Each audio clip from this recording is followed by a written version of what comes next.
Peter de Bolla, Professor of Cultural History and Aesthetics in this university.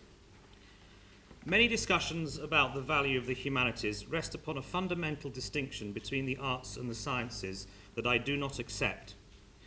I do not mean to claim by this that the practices of knowledge production, curation, or dissemination are identical in those domains of a human inquiry we commonly label the arts and sciences. Nor do I want to be understood as saying that all the sciences share common aims, principles, or methods of inquiry, still less that the arts or humanities are an undifferentiated set of practices. Rather, I wish to remind us that the division of the faculties, as the Enlightenment termed it, rested upon the assumption that knowledge and its necessary interrogation is a human good.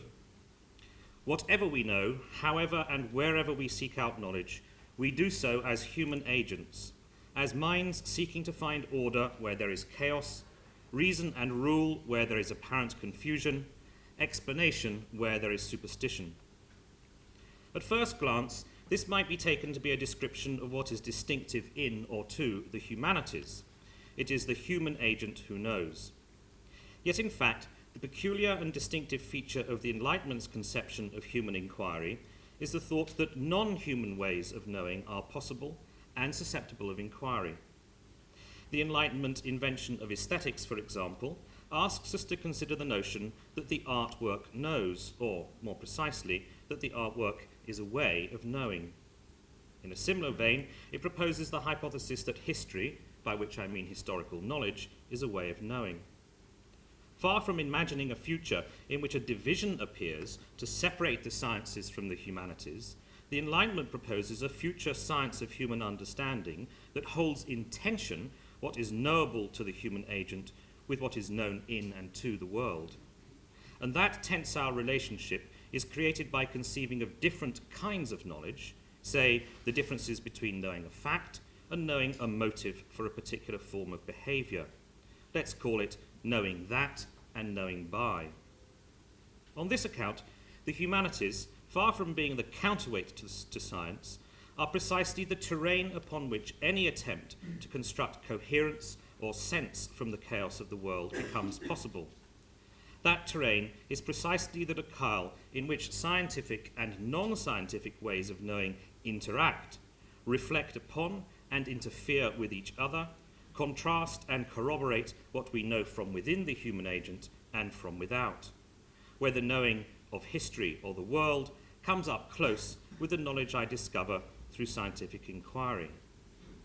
Where that inquiry into the world fully realizes its humanity, precisely because it entertains the possibility of the knowing of the non-human, that is, where the distinctiveness and difficulty of our being human is confronted. I don't mean this to suggest that humanism or the humanities should, after all, be considered to be sovereign in respect to what we can know. I'm not trying to simply collapse science under the weight of an all-embracing humanism. Rather, I'm trying to hold in our minds the thought that these different forms of knowledge and knowing spring from a common root. You can see that commonality in the fact that the values that are upheld in the sciences, the testing of evidence, citation of scholarship, accuracy, rigorous application of method or principle, are also upheld in the humanities. Equally, values that are disparaged and discouraged in the humanities, unverifiable assertion, partial or unduly skewed use of evidence, poor or incoherent argumentation, are disparaged in the sciences. Both generate and use hypotheses, theories, and general accounts of the materials they study and investigate. Both test these hypotheses and theories by placing them into tension with specific empirical evidence. But it is equally important to register the differences between the sciences and the non-sciences as they have evolved in the contemporary regimes of knowledge production. The sciences can easily be shown to lead to improving our human predicament in all manner of ways. It is abundantly clear, for example, that human well-being and health are directly connected to advances in medical science. But perhaps it is less often remarked that such human well-being also depends upon narratives of the good life, of sociality and responsibility for our actions and words that are found in fictions and philosophies, histories and paintings. Even more importantly, a certain freedom for exploring and experimenting with imagined alternatives to the narratives we inherit is a central feature of what in general we think of as the humanities. This is to note that our well-being also depends on our exploring and imagining possible ways of being with each other and ourselves, and of testing these imagined habits of being. Furthermore, the enormous benefit to human life that can be generated by scientific and technological advances does not come without potential cost. Two examples will make my point. Advances in the life and medical sciences improve human health, but they also have had the effect of prolonging lifespans.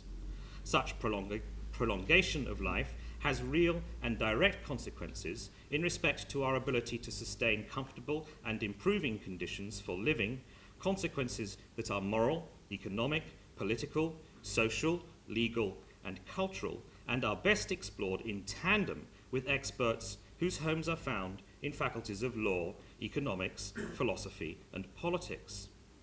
It is for this reason, of course, that research into genetics now routinely joins common cause with ethics. And we should pause to note that this is a two-way street. Advances in genetics push our thinking in the domain of ethics into new shapes and forms. In my second example, advances in communications technology have far outstripped our thinking with regard to the ethical, political, and cultural consequences of these changes.